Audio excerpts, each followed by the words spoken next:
So, hello, Lisa Star. So good to see you again. Hello, hello. So good to keep doing this with you, month after month.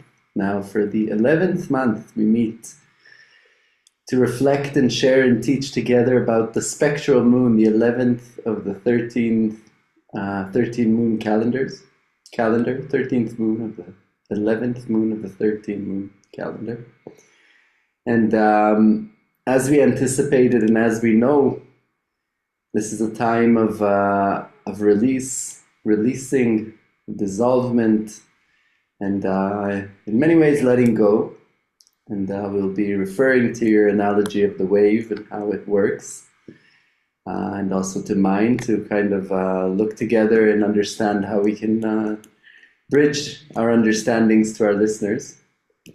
And for our new listeners, I'll just say that Lisa, you have been a student and a teacher of natural time and Mayan wisdom and the dream spell calendar and the 13 moon calendar for over 26 years now. I refer to you as my wise elder. So it's a great blessing to be sitting here with you and doing this. And maybe to begin with, I'll be happy if you can share and remind our listeners, maybe, or for our first time listeners, about the movement of the wave, the structure, the natural movement, and what it means, the spectral tone or the spectral moon. How does it articulate? Yes, and I realized recently I was sort of reflecting backward on how it all began for me and my sort of original access point, and I sort of stand behind having learned this from people who had studied with Jose Arguelles, the founder or the bridge between the ancient Mayan teaching and the modern language that we use that he called the dream spell and then natural time. So like this isn't just something I came up with that basically when he called time, these 13 day, 13 moon, 13-year cycles a wave spell, he was describing like how fractals exist in nature. And I am not very good at general abstract physics. So I live in California and I grew up next to the ocean. And so wave spell, the only real way I could lock on to its shape and its form and unfolding was to think of the ocean.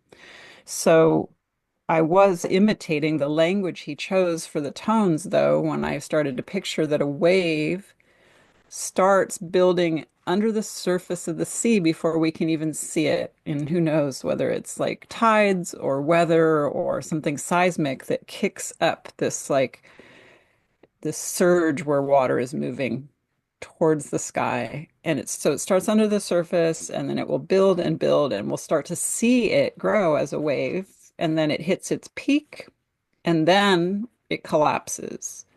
And it collapses because its force of ascent is overwhelmed by gravity. Like it can be a very big wave if it has a lot of force, or it can be a smaller wave and collapse sooner.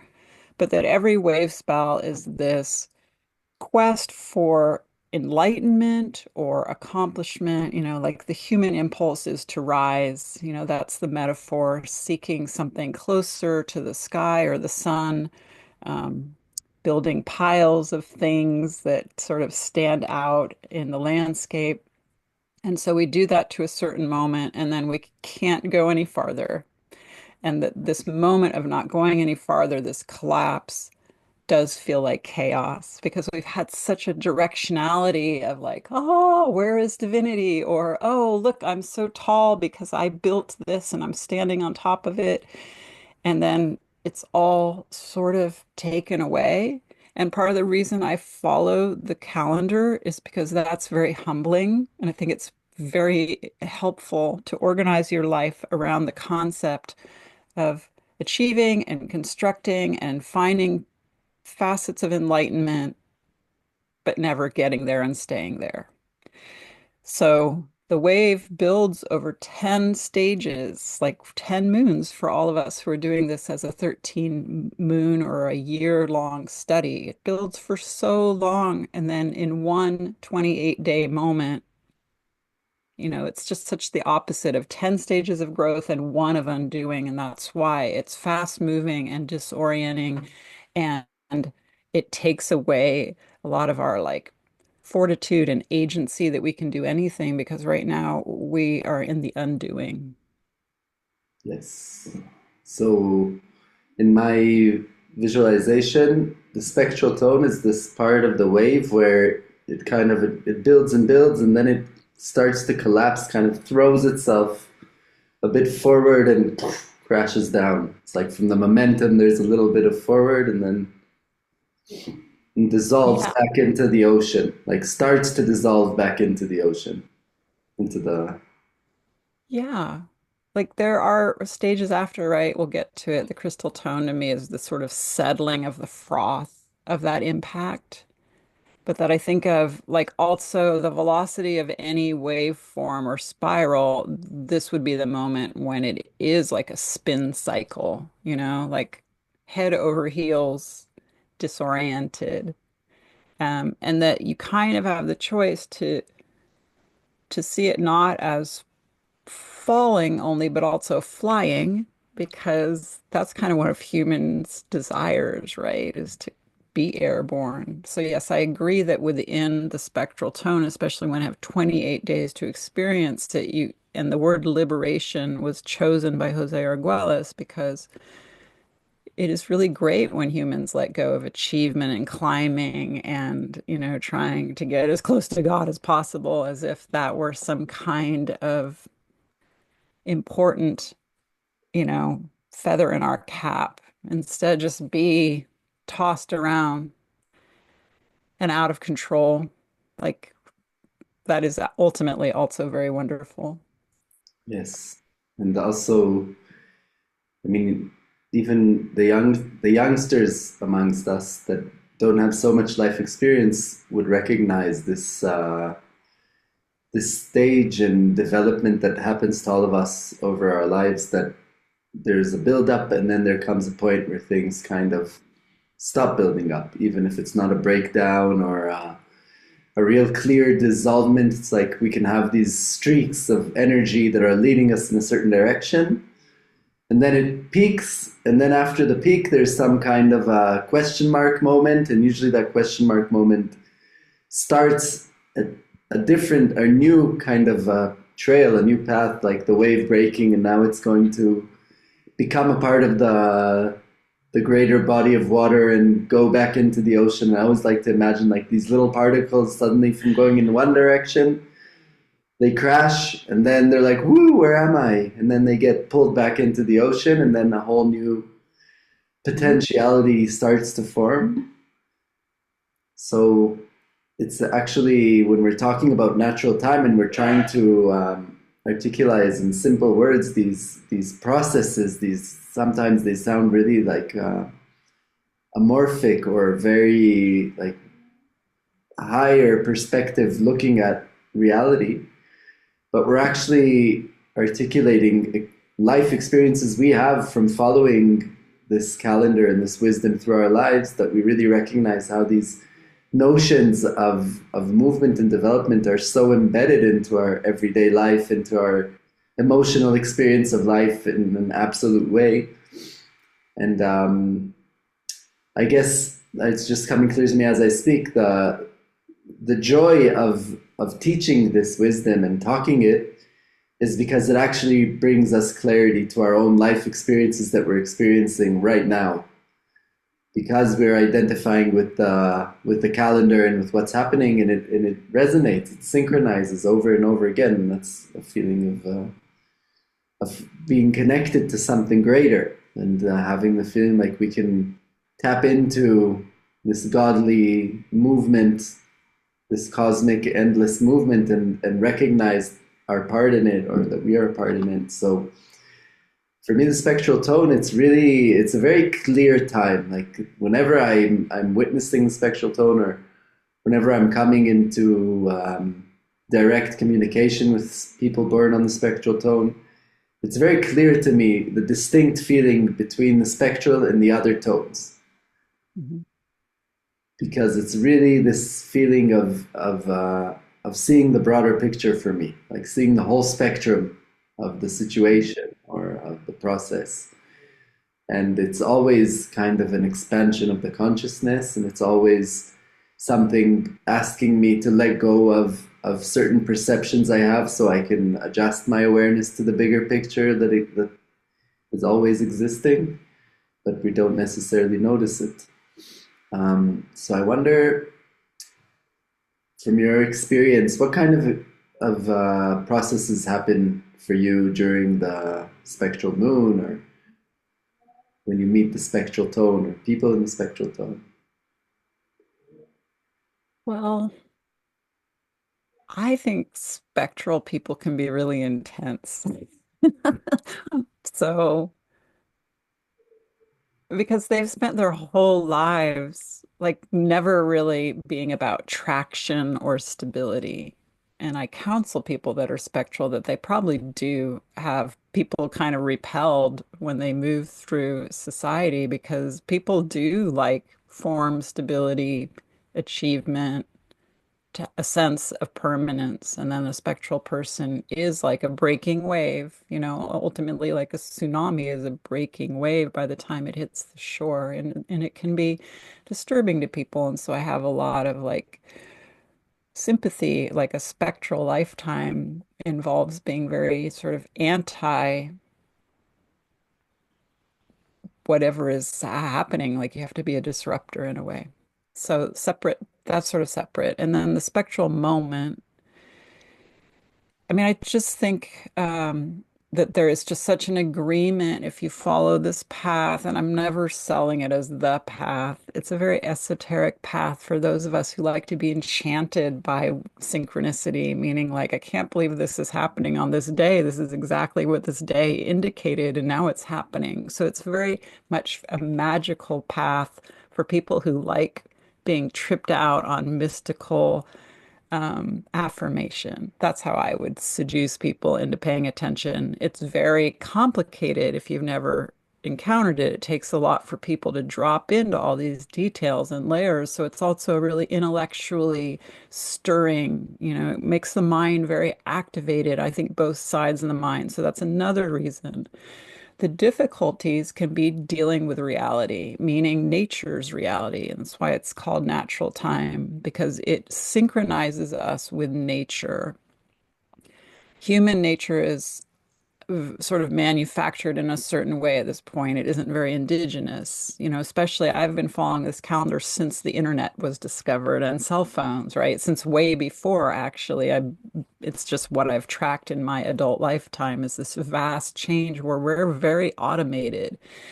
And so this drags us back in our experience to things that I think are just super, they're obvious in nature and we forget for ourselves, such as complete cycles where everything is moving in a circle of a kind from beginning to end and then endlessly. You can't break the lunar cycle. You can't break the seasonal cycle. So humans can't control everything. And this calendar then drops us in a daily or annual way to being in complete cycles that always include high tide and low tide, hills and valleys, and also like what's different is the details of a like something that rises and falls. It rises like we've said in a wave form, so it's got this very slow, drawn out build where we pay attention to kind of what we're climbing over and how the altitudinal change gives us a different view and perspective and how it feeds the human like ego to get to the peak. And then this moment is so demanding because the human ego doesn't like losing everything. And one of the ways I learned early on to express it is that it's a very sort of socialist way of looking at time as well, because you do have your personal achievement, advancement, and like proximity to divinity that you get really high on. And then it slips out of your grasp, like your hands fly open when you're falling, but everything you did isn't gone. It doesn't disappear, it doesn't disintegrate, it just gets redistributed. So I learned a bunch of things, or I made a bunch of things in this year, and now it's going into this collective spill. And what someone else had to drop out of their grasp can come to me as well. So that is a beautiful way to articulate that nothing is lost. It's just that we can't hold on to it as if it were ours. And that also to me expresses nature's will versus like how humans would decide the planetary goings on. Yeah. So that's I really relate to what you described, and it brought me back to the fact that one of the main, I would say, advantages of following this calendar has been for my life is the ability, obviously, to reconnect with the natural flow and to understand how natural flow would feel growing up in, quite a mechanized society by now. I mean, we had electricity, we had TV. Cable TV started when I was a young boy. Internet started when I was a teenager or a boy, but the fast internet that started to be all the time. So I do remember a time where there was little interference by electricity and technology in the natural flow of my life. I was also young, but growing up, it became very mechanized, like you were saying, and by now, I mean, the screen is in front of my eyes a large portion of the day. And following this calendar, especially as a man, it gave me and is giving me the understanding of the natural cycle of the moon. And therefore, I'm realizing over the years that it's giving me a very more basic understanding of women and why women are the way women are. I mean, there's this whole kind of dialogue, I guess, in Western society, not my society, there's kind of like a part of looking at the differences between men and women and kind of men joking about how women are unpredictable and could suddenly like change within a moment. You don't know what to expect. And the more I live my life with natural time, I notice that I'm able to recognize my own lunar cycle. Mm. So I can definitely recognize by now when the moon is filling up, how my emotions are changing and the way I react to what I'm feeling and what's going on. And I think the spectral tone is one of the tones that's taught me the most, if I can say it that way, about the lunar cycle and the feminine tendencies of immediate, very fast change that can happen within the emotional state, and also going from a very, like, the example that comes up to me for my life is like experiencing a woman being very angry, but then very quickly, like the wave breaks. It's like the wave just shattered on me, and it feels very tragic and like something ended. But then it just keeps moving to the next thing. It's not like, oh my God, the wave just broke, and what will we do? And I think as a man in our society, it's not something men are used to dealing with. The fact that things are built up and then they come down.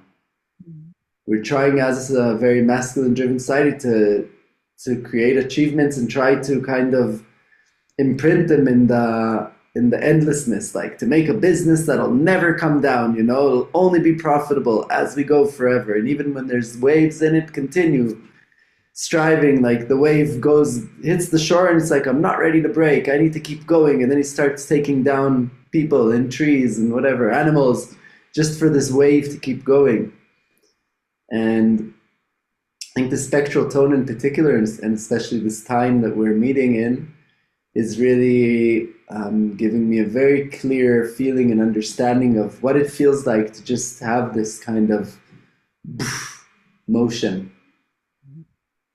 Like how to really just accept the fact that this is natural. It happens in life. I mean, nature has seasons. The tide goes up and down. The waves go up and down. Sometimes there's smaller waves. Sometimes there's massive waves. But eventually they always come back down into the ocean. So eventually there's some infinite container that's containing each of us's individual life experience. And even when our emotions or whatever we're going through seems like it's going to burn through us or wash through us, burst through us, it's always contained in a much vaster context.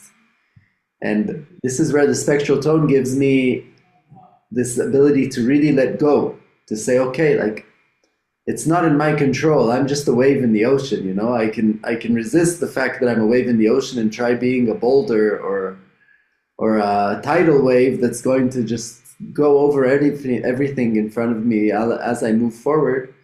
But if I really surrender to being human, so I surrender to the fact that I too have tendencies and cycles and waves, and the spectral tone is probably the main teacher for this teaching for me. Yeah. I think it's a really dramatic teaching for everyone who follows the cycles. Like, again, it's the condensation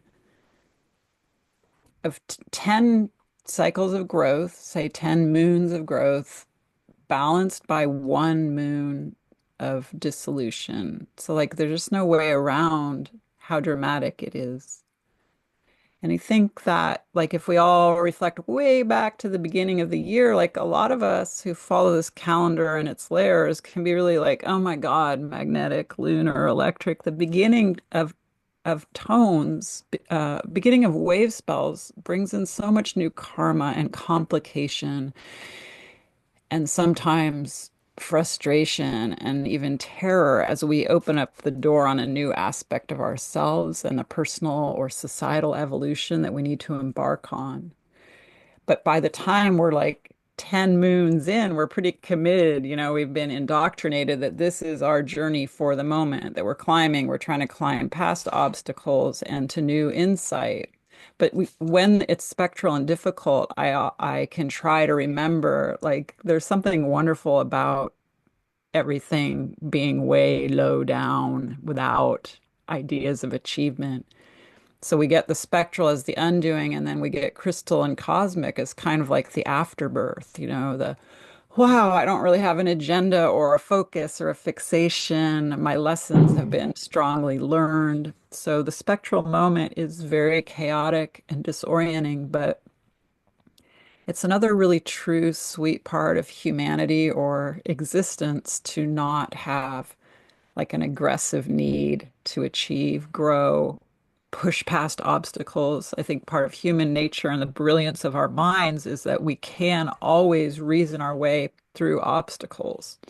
Um, so it's kind of nice when we don't really have to use our minds for that. And the spectral moment is sort of diminishes, you know, there's not really any mental structure that will overcome the force of what's happening. Crystal again feels very much like it's a resolution time. Cosmic is sort of like, what? I don't even know what's going on. And then we begin again in magnetic, lunar, electric, etc. We're like sharply attuned to new karma and new demand on our psyche and persona. So the spectral moment is kind of a bridge. And the way that it affects me the most strongly is watching people who don't follow the calendar navigate it, which is 99% of the population and probably fully 90% of the people I know. Like, I don't know a lot of people that do this. So just like, wow, your life is falling apart right now, you know, and just being sympathetic and also I think things fall into truth. You know, I don't think that we're getting ripped through like the hurricane experience that some of us might feel by being, you know, end over end in a chaotic like tumble isn't aggression, hostility, danger, damage. It is undoing. And I used to, I think, a little more boldly talk about like how orgasms are spectral, you know, like in our body the release of tension can feel ecstatic. You know, that's really what it is. It's a very quick release of tension that has been building. So the spectral moon can have the same kind of thrilling, you know, I don't care, I give zero fucks. It's like it has that also. But I think we're just in turbulent times where people don't have a lot of bandwidth for like fun chaos. You know, it's very disorienting when we don't have control because so many things are rapidly changing. So, you know, I have sympathy for people who are in that. Like, what is even going on? Like, I can't get anything done. I can't control any outcomes. Like that's, I think, very organic to this time. And it's a long 28-day moon in that case. Hmm. Yeah, I can really relate with that. And as we were talking before, because it's the first cycle that I'm consciously, completely consciously riding the 13 moon year. I mean, it's always been on the back of my mind, but now I'm really fully embracing the experience and observing, and so it's a really it's not easy at all to let go when there's a kind of a collapse or a dissolvement of life as it has been showing up until recently. It's very it could be very intense, and I agree that sympathy and empathy are very good for to give to people that are going through such experiences. And I wonder if you can tell me examples of experiences that the spectral moon can show up through on the physical, practical level. Like what kind of what's the word I'm looking for? Like portals open up during this time. What kind of feedback is could the world be giving us during the spectral moon? Well, again, the internet changed so much for seekers, meaning we used to have to actively go out and find little pods of people and hang out with them or sit with a teacher in person. And then the internet gave us all this direct access across the globe, like us, to exchange information. So I'm just thinking about how it used to be that we use the languages a lot, like letting go would be the ultimate kind of like everyday wording for spiritual pursuit. I'm just trying to learn how to let go. Some people say let go and let God. So I think that the spectral moon is so helpful if you've been trying to let go. You know, that's the great part of it. If there's something that you're trying to like kind of dissolve from your life, a relationship, a job, I mean, those are always the big ones, like relationship and job. Um, it'll happen. You know, if it's not really serving you, it's going to float away. And you can just spend time watching that and it can be a struggle, like maybe you don't think you want to lose it, but I think that's part of the trust exercise and the discipline of the spectral tone is you really we're just watchers of these cycles. Like, of course, we feel them in our bodies, our hearts, our minds expand as we experience them, but a lot we're just passengers of a kind. So if something's pulling away from you right now, like that's real. But that can be great, like it's letting go. And also, I'm speaking mostly for myself because later in life, I just got really, I don't have children at home, and I got really like disciplined with myself that I need to make something with my life because, you know, children kind of dominate or are the thing you make. So you have to be much more conscious of what you're going to do. So when it's spectral, it's kind of nice to be off that cycle of proving yourself. You know, like, look, I have worth. I made this. I did this. I overcame it. And to just be like, wait, I have permission right now to not really be achieving anything. I'm sort of surviving it if it's painful, or I'm falling back into that old thing I was telling you, like when you used to be told in person by a teacher with each other, like it's fine to just be present and not do something.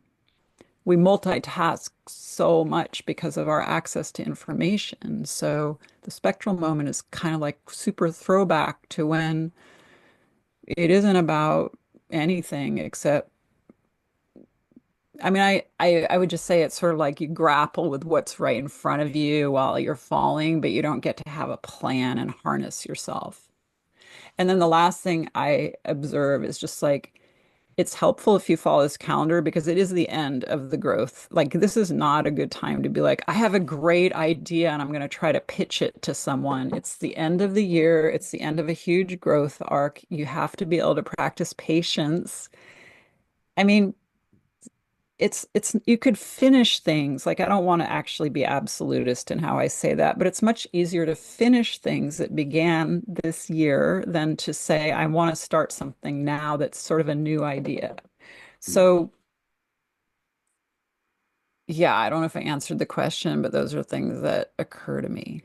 Yeah. I Well, probably lost track of what I was saying too. no, no, you're on the right path. So I'll take it from there, how I understood or how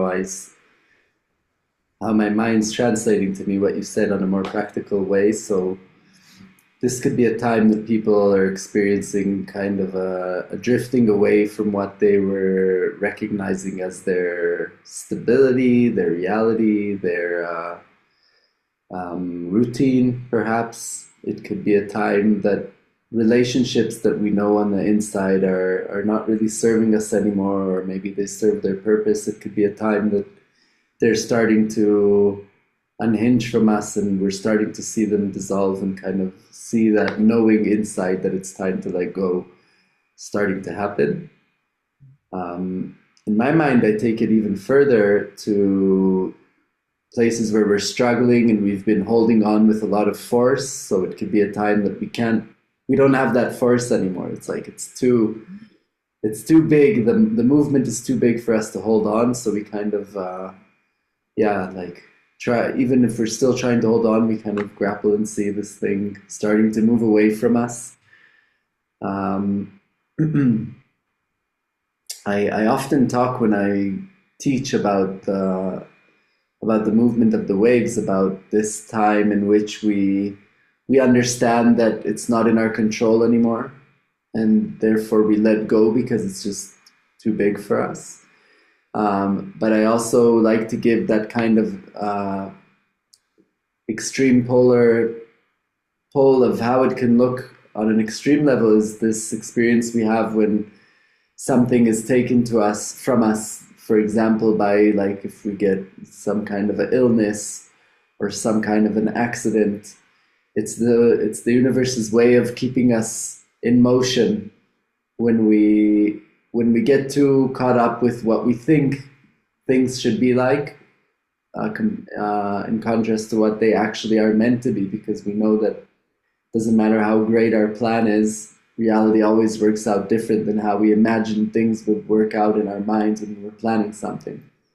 So it's this kind of phase in which reality forces us to accept that this is it.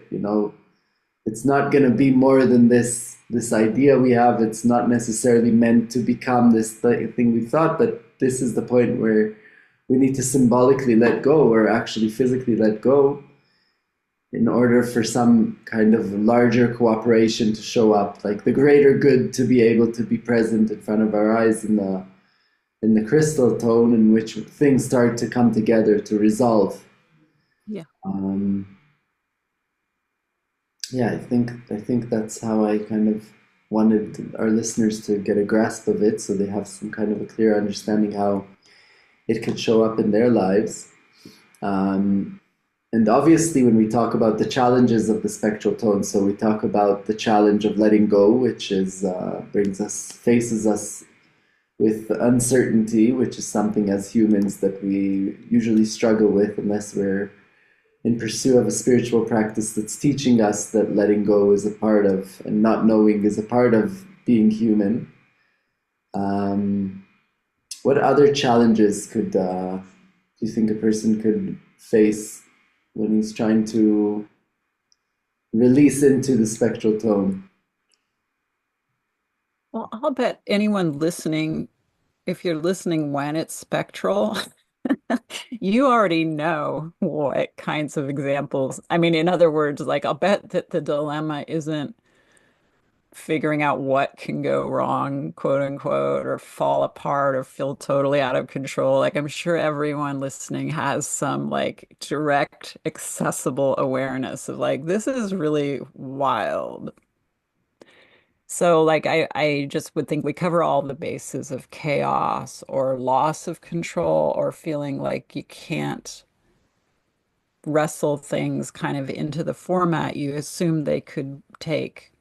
What I want to say is that I guess because I have followed the calendar for a long time, like I always know at the beginning of the year there'll be a spectral moon. Like I don't look for achievements that are going to be everlasting in my life. Like I'm also older and there's a funny, cool thing about aging besides what's hard about aging is that you're kind of onto it, you know? Like I'm not going to beat this planet and win. You know, there's just many, many ways that I will be humbled, have been extraordinarily humbled to the point where I just don't look for the planetary tone to be the end goal. I know what's coming. So again, that makes it a little bit like understandable when the undoing happens. And that's what I would encourage people to start to imprint, like imprint the 28-day moons as an example to really understand the tones are so helpful because they really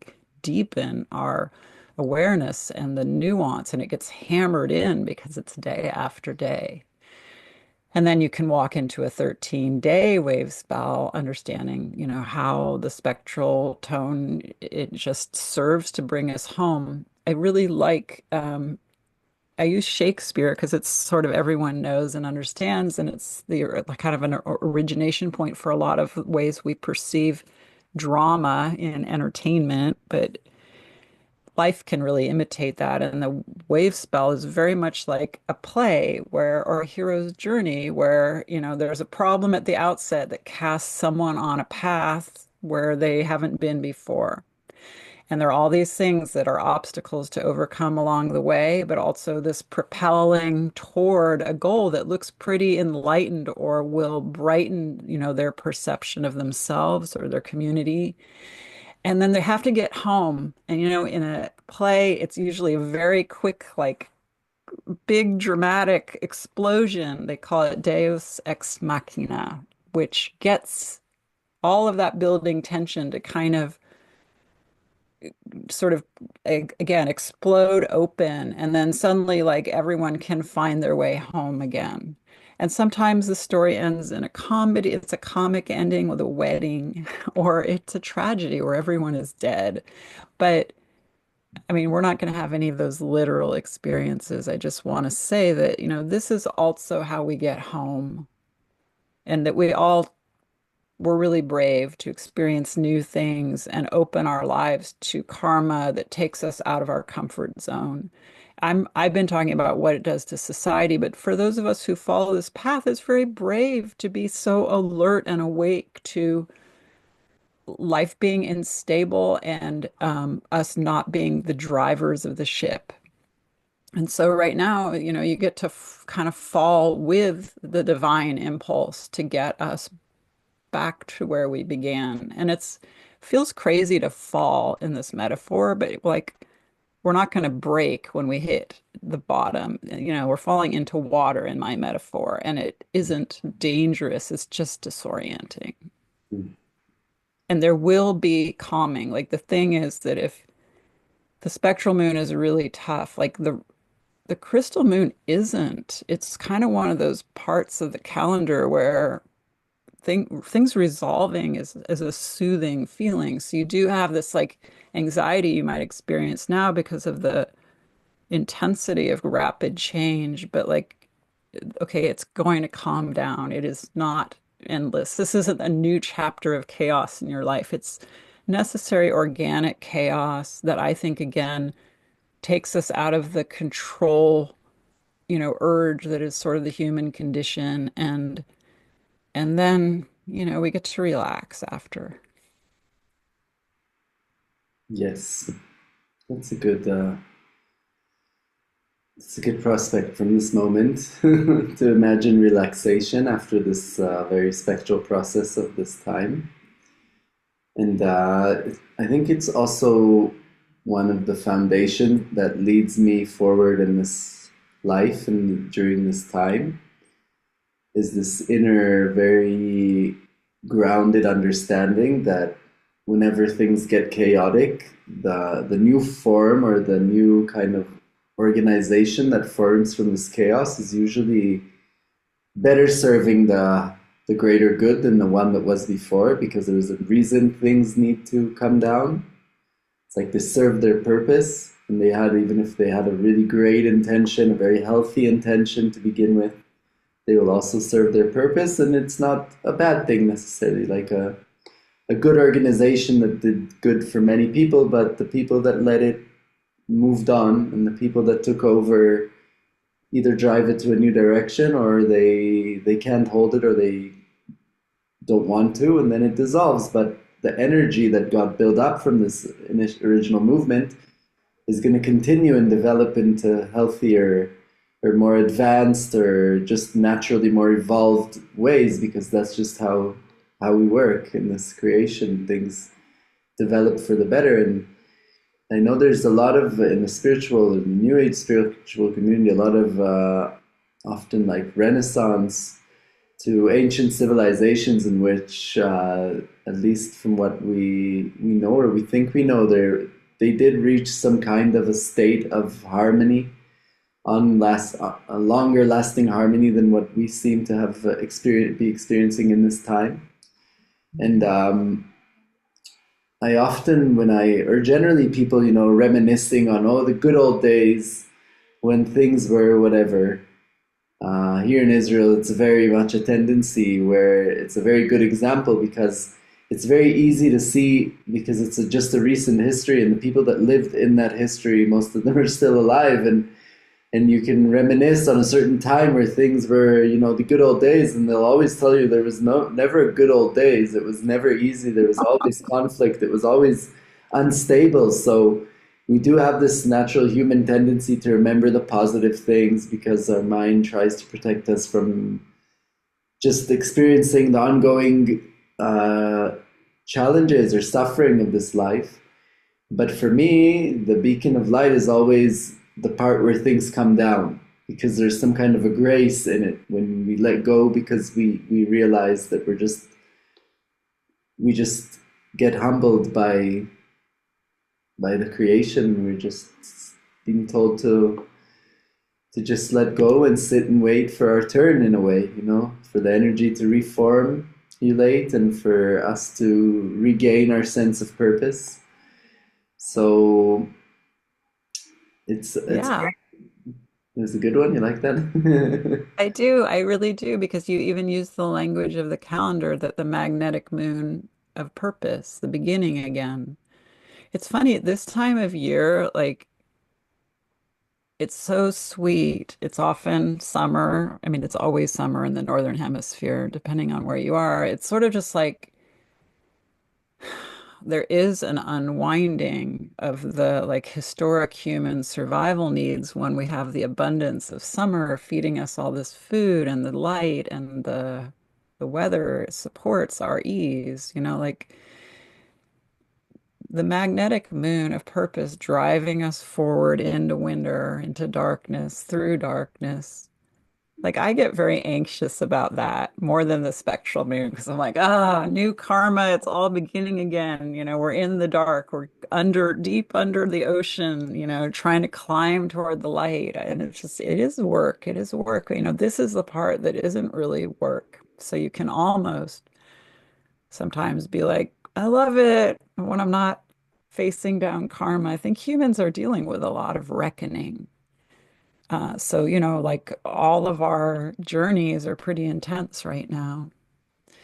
So, and then I guess I wanted to also say it's just like, it's not like everything is getting wiped away. I mean, I'm saying that about what I said, not you. It's not like, and now we lose everything. It is a true forest fire rolling through our homes, and I own nothing. Like the spectral moon right now is just a shift away from grasping, seeking, rising in it, and you lose track of things in it. But when everything settles down, again, it's kind of fun to think of, not fun, but natural disasters where then you find your, belongings that the storm like blew all across the landscape, and then you go and you get them, and the things that really matter are going to come right back to you. And it's just more of the redistribution part of the cycle where we don't just amass things like hoarders. I like to think about all the billionaires on the planet are just wealth addicts and hoarders who can't let go of getting more and more. And so, like, the spectral tone is so helpful for those of us who might have any tendency like that to learn to just be like, well, okay, I don't have all of this, but I have what I need. Like, we're 100% going to come through the spectral tone every time with what we need. And it's just maybe letting go of that other part of like, but I want XYZ. I get really excited talking about it. Um, but I know that there have been days this moon where I was like a seismic tremors of grief pulling out of my body as I encounter my own letting go process that isn't fun and interesting at all. It's really intense. So I'm not trying to say it's easy. It's just I think it's very organic and you can trust the process right now. It's divinely ordered for us to be liberated. And we just have to like yeah, go through that physically, emotionally, and yeah.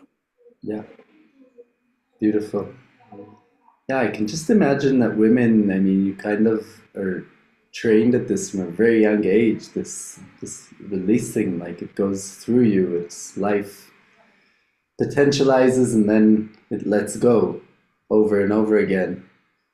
And this is also a reason why I really truly believe that in this time that we're going through as humanity, there should be much more feminine leadership showing us, you know, taking us forward with this life, natural life experience, because this is, we're going through a reckoning. I mean, this is absolutely a time of great shift. I think even the most non-spirituals on the planet would agree that this is a time of great shift. You know, when we were talking back in 2010, 11, 12, and the ones that were seeing this movement happening were like, things are happening. So I'm definitely an advocate of feminine leadership in my uh, perspective, perception.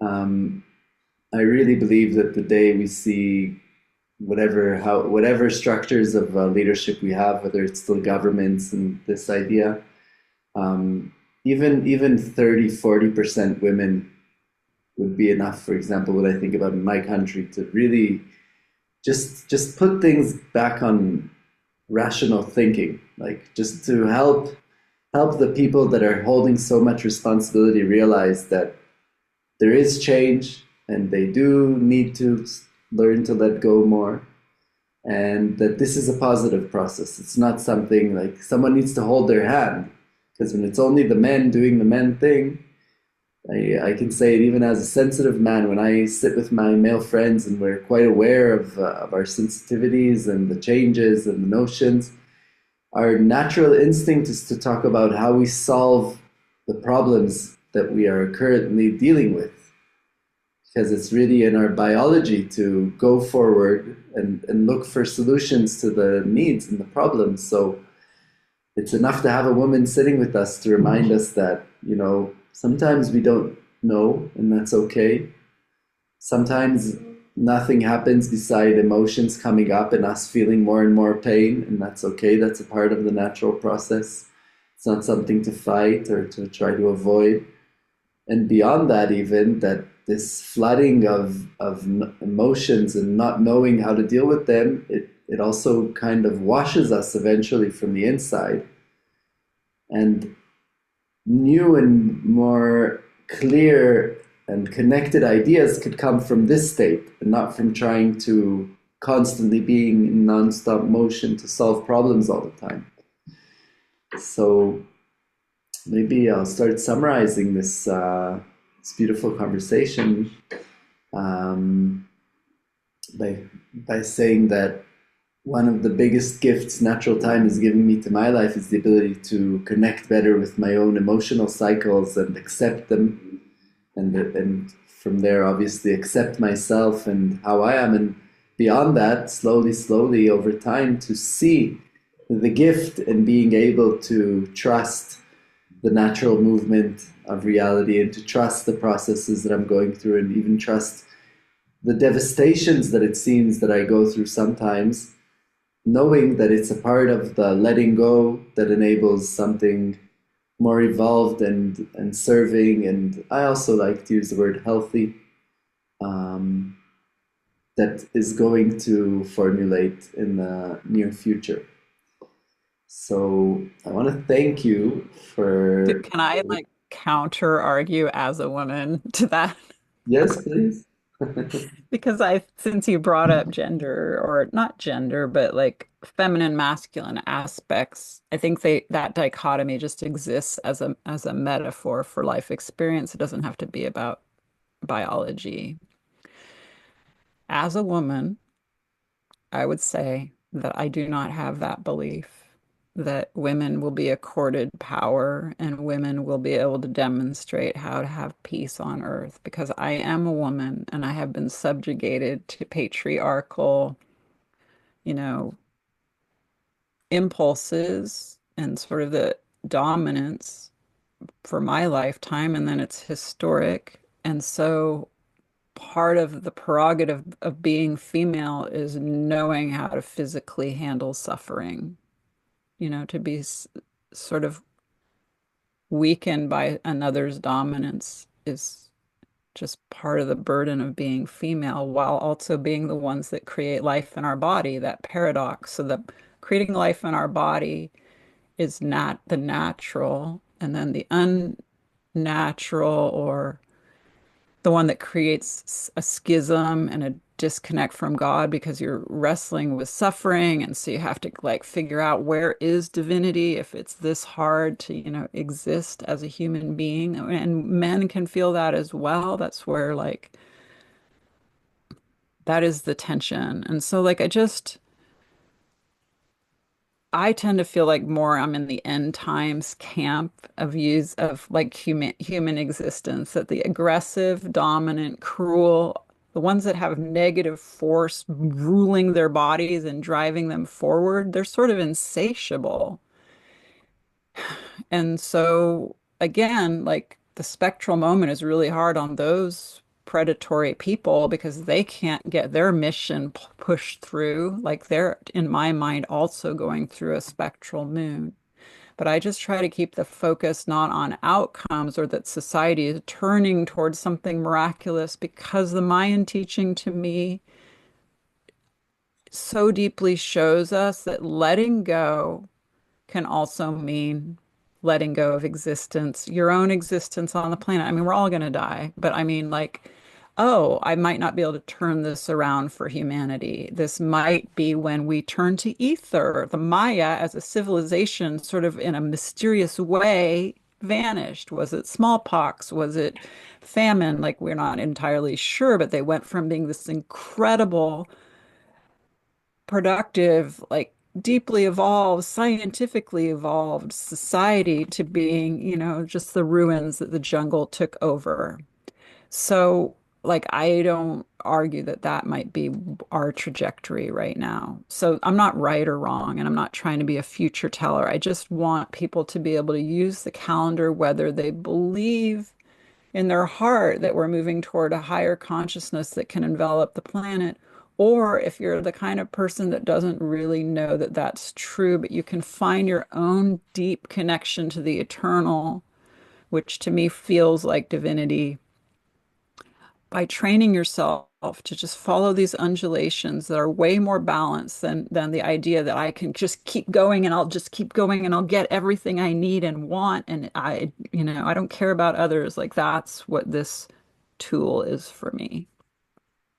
Beautiful. Sorry, it was kind of a rant. Happy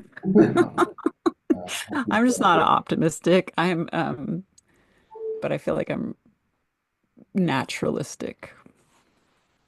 Yes, and I really appreciate uh, this voice that you brought. It's a natural balance I feel between exactly the message that I was bringing. It's just the exact natural balance. Like not to Yes. hold on to any outcome. Just trust the fact that just letting go and accepting this letting go is happening and being in it, that's for itself the connection. Yeah. I like that. I'm definitely practicing that in my life. Well, I think anyone who's following this series, when you see Alone and me next moon, we're both going to look less haggard. We're going to have color in our cheeks because we will have made it through the spectral moon that we're speaking from the middle of it. Yes, yes. So we'll see you then. So I'm And looking forward to that meeting. I'm curious, very curious, and I want to thank you again for this amazing opportunity to learn with you and from you, and also share to the world whoever is interested to learn from us. And yes, I'm excited that this exists now with so many chapters because if you're listening, I think you found a really good resource in terms of it's really great to be awake to the 13 moon year, and to not sort of have it be background noise when you follow natural time. I totally agree. And that was our main intention as we set out for this journey, and we're quite advanced in it already. That's And right. um, also remind our listeners that both Lisa and I are also assisting people to connect to their essence and gain a higher perspective on their path in this life and receive tools for accepting the different experiences and challenges and phenomenons that people are experiencing in this life through personal consultations and map readings and ongoing processes of I'm personally coaching, and you're doing a lot of magic from your life experience and the tools that you've accumulated. And I really recommend if someone feels a little sign in their heart that to reach out to one of us. So please do. Our details are visible through this through the information in this podcast and these videos. And thank you so much. I'm looking forward to seeing you again in the crystal moon. That's right. Hang on. I'll see you in the crystal moon. Yes. Okay. Take care, everyone.